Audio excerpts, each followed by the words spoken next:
saudara-saudari yang dikasihi oleh Tuhan Yesus Kristus, kembali kita bergumul dan selalu membahas kebenaran firman Tuhan, karena Tuhan baik di tengah hidup kita. Untuk itu kita sebelum merenungkan firman Tuhan, kita bersatu di dalam doa. Terima kasih Tuhan atas hari yang indah yang Tuhan berikan di tengah hidup kami. Biarlah keindahan ini menjadi landasan kami, di mana kasih setia Tuhan harus kami wujud nyatakan di tengah hidup kami harus mengasihi. Biarlah firman kebenaran-Mu terus menerangi hidup kami, dan kami menjadi alat Tuhan yang tidak kompromi terhadap dosa, terhadap keinginan daging kami. Dan biarlah firman Tuhan tetap menjadi pedang bermata dua yang selalu menegur kami, dan kami juga dapat menegur siapapun mereka yang berbuat kesalahan, karena kami ingin kebenaran Tuhan yang berdiri tegak di tengah hidup di dunia ini. Ya Bapa, berfirmanlah, sebab kami siap mendengar firman-Mu. Demi Kristus yang hidup kami berdoa. Amin.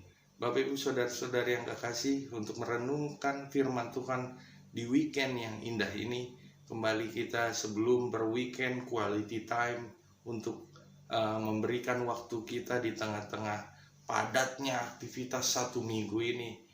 Firman Tuhan menyapa hidup kita, tertulis dalam Mazmur 26 ayat yang ketiga. Sebab mataku tertuju pada kasih setiamu, dan aku hidup dalam kebenaran-Mu. Sebab mataku tertuju pada kasih setiamu, dan aku hidup dalam kebenaran-Mu. Demikian doa yang dipanjatkan oleh Raja Daud. Ada hal-hal yang menarik, bahwasanya kalau kita melihat pola hidup Raja Daud adalah di tengah tantangan, di tengah sukacita, di tengah duka cita, di tengah kegalauan hidupnya, dia selalu menceritakannya kepada Tuhan. Bahkan dia memasmurkan seluruhnya menjadi dendang-dendang lagu-lagu yang indah. Yang ingin saya katakan melalui firman Tuhan pada saat ini, ternyata Raja besar hanya mengandalkan Tuhan. Kita sebagai umat percaya seharusnya tidak pernah hanya berlandaskan pikiran kita, mengandalkan apa yang kita tahu, mengandalkan kekuatan kita. Kita tidak bisa menapaki langkah kaki kita kalau tidak mengandalkan firman Tuhan. Ini yang menjadi catatan pertama. Karena Tuhan sejauh doa, maka setiap kita disuka, duka, senang atau tidak senang, di situasi apapun, selalu mencurahkan isi hati kita hanya kepada Sang Pemilik hidup, Allah di dalam Yesus Kristus. Itu yang harus menjadi catatan penting di tengah hidup kita. Hal yang kedua yang ingin saya katakan, mataku tertuju pada kasih setiamu. Maka beritanya untuk kita semua, Tuhan setia di tengah hidup kita. Maka seharusnya umat percaya menjadi umat-umat yang setia di dalam melanjutkan kebenaran firman Tuhan di situasi dunia yang semakin modern ini. Modern secara teknologi, tetapi maaf izinkan saya mengatakan akhlak atau tingkah perilaku di tengah-tengah hidup yang semakin luar biasa hebat ini semakin mengalami degradasi, kemunduran, bos.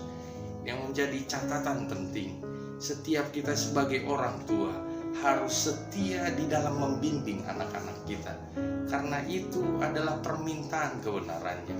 Karena di situasi sulit ini, kalau kita melihat mungkin anak kita memiliki IP yang luar biasa tinggi, tetapi kalau engkau lihat, cek hidupnya, pola hidupnya, mungkin di kos-kosannya, bos, iya kan? Sorry, belum tentu sesuai dengan perkenanan Tuhan, belum tentu sesuai dengan pikiran kita. Oh, prestasinya bagus, pasti akhlaknya bagus. No, kau harus setia membimbing, karena tugas orang tua adalah membimbing dengan setia kehidupan anaknya, iya kan? Karena urusan memelihara adalah urusan Tuhan. Maka selalu saya katakan, jangan pernah takut akan segala biaya-biaya yang mempersulit pikiran kita, karena Tuhan sendiri yang memelihara. kehidupan setiap individu manusia yang terlahir di dunia ini. Tetapi urusan membimbing adalah urusan kita sebagai orang tua dengan kebenaran firman Tuhan.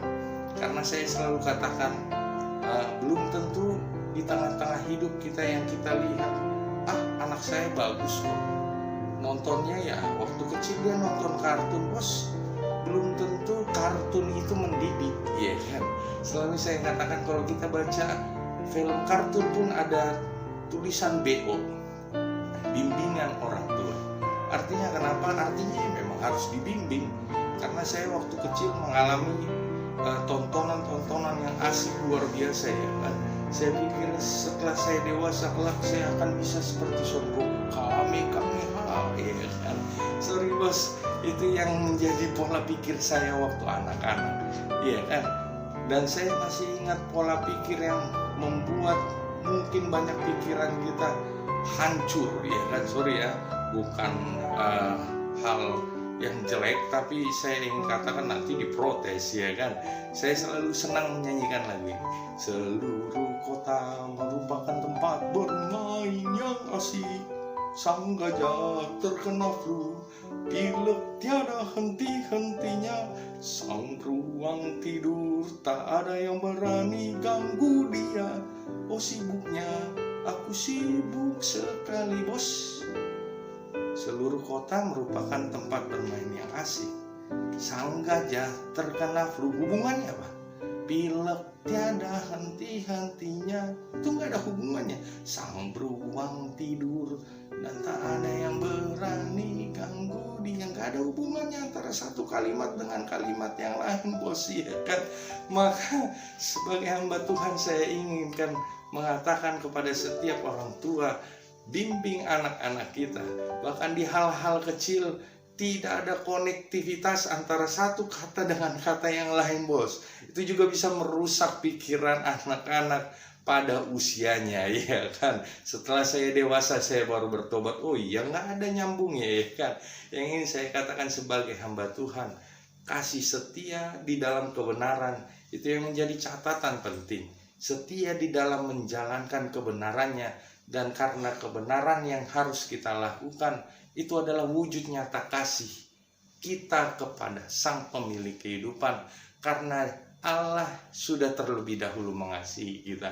Saya ingin mengatakan kepada seluruh orang yang menonton channel ini, setiap kita tetap landaskan firman Tuhan sebagai jalan kehidupan kita, agar kita menjadi role model di tengah hidup berkeluarga, di tengah hidup bermasyarakat, di tengah bangsa Indonesia yang sudah 75 tahun. Saya imani setiap kita semakin dilawat oleh kebenaran firman-Nya, dan kita tetap menjadi pelaku kebenaran firman tersebut. Amin. Kita bersatu di dalam doa. Kami akan melakukan kasih setia Tuhan di tengah hidup kami. Kami akan melakukan kebenaran firman Tuhan yang menjadi dasar hidup kami, prinsip kami, agar kami semakin yakin bahwasannya setiap lidah akan mengaku, setiap lutut akan bertelut dan mengaku Tuhan Yesus sebagai Allah penebus. Ya Bapa, izinkan kami Tuhan melakukan kasih setia Tuhan, dan kami tetap di dalam kesetiaan yang Tuhan nyatakan, Tuhan perkenankan di tengah-tengah aktivitas kami, di perkantoran, pekerjaan kami, di tengah aktivitas kami di masyarakat, di tengah pelayanan kami, dan di tengah apapun aktivitas kami setiap hari. Kami imani Tuhan menjaga kami, dan kami menjadi pelaku kasih setia Tuhan. Demi Kristus yang hidup kami berdoa. Amin.